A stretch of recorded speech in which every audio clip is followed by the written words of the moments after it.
Okay, so I guess for some reason my phone cuts off after 10 minutes of recording, which is why the video ended, the last one. I'm going to kind of talk about the details of being in jail though, because I didn't really. Being in jail every day, we'd wake up at 6 o'clock, the lights would come on, that's when breakfast was. At 12 o'clock was lunch, and at 6 o'clock p.m. was dinner.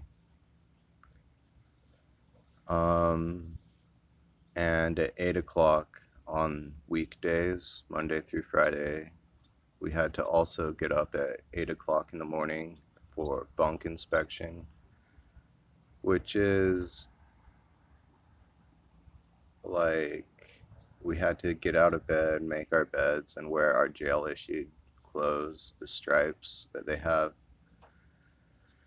Um, we only had two pairs of pants and shirts, but we could buy gray colored clothes and have like one t-shirt, one long sleeve shirt, one thermal pants, and one pair of shorts that were gray.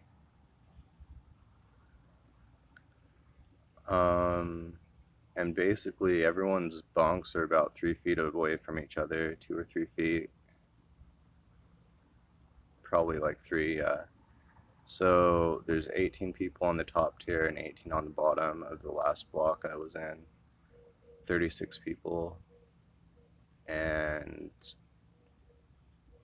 you have to deal with people being really close to you all day long.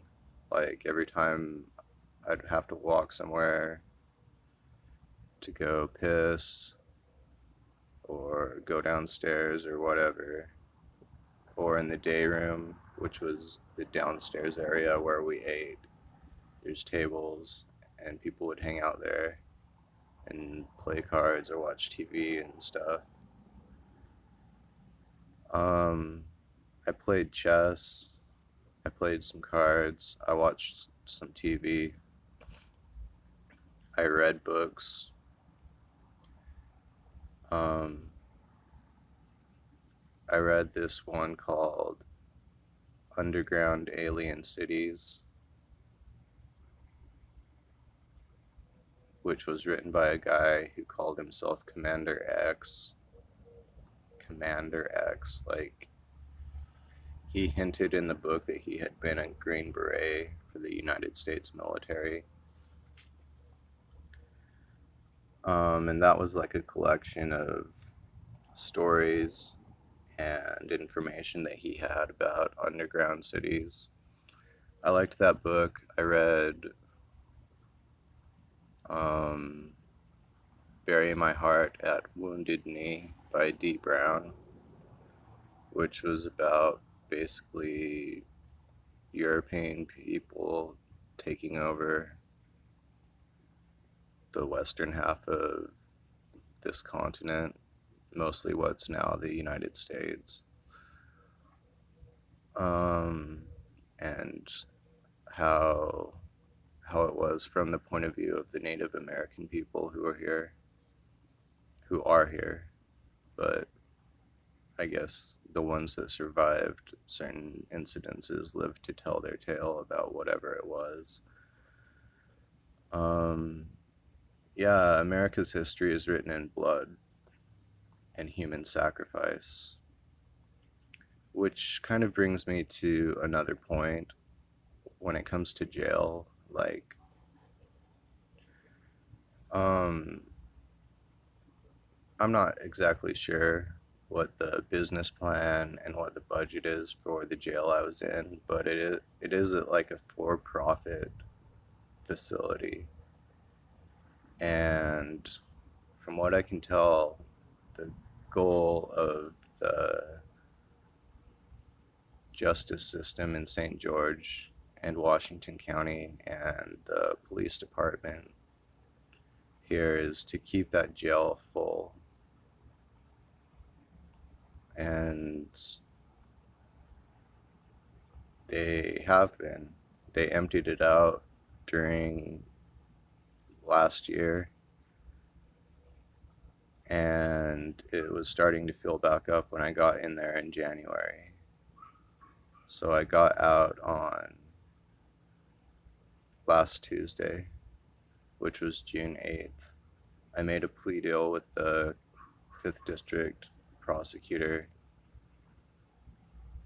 I pled to half my charges, and so I pled to 3 of them, and 3 of them were dropped.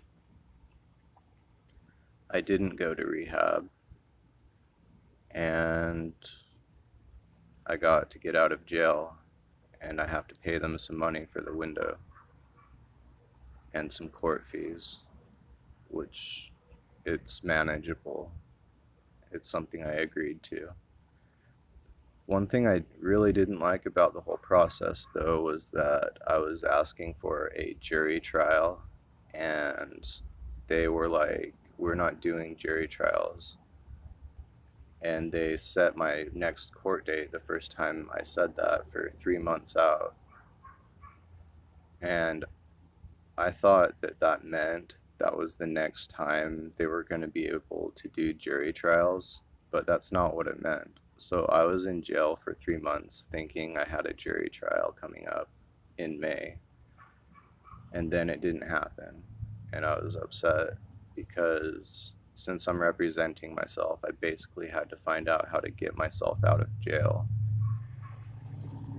The reason I did that was because I don't trust the public defenders that are issued to inmates. I didn't trust any of them to have my interests. Yeah. So I was in jail, hanging out. The lights would go off for 7 hours a day about. It was hard for me to sleep sometimes.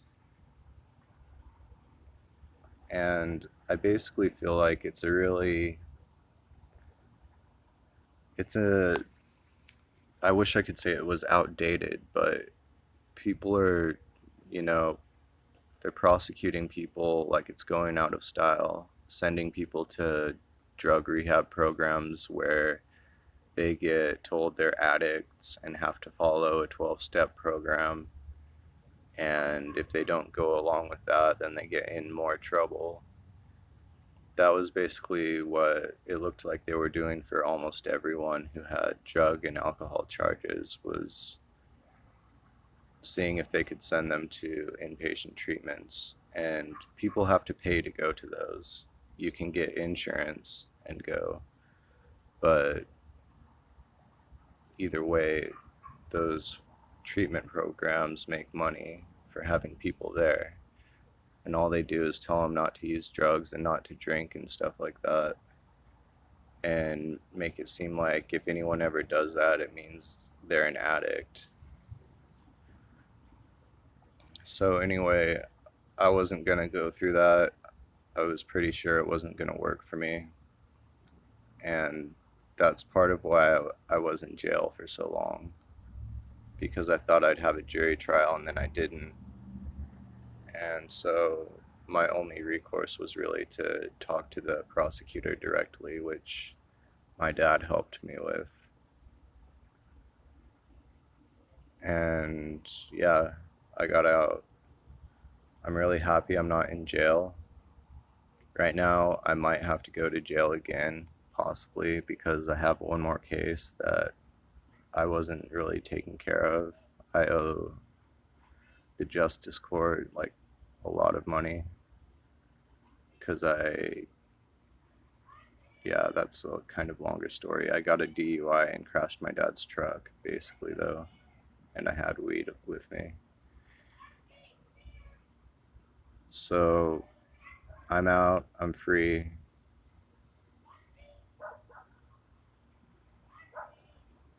and yeah, peace.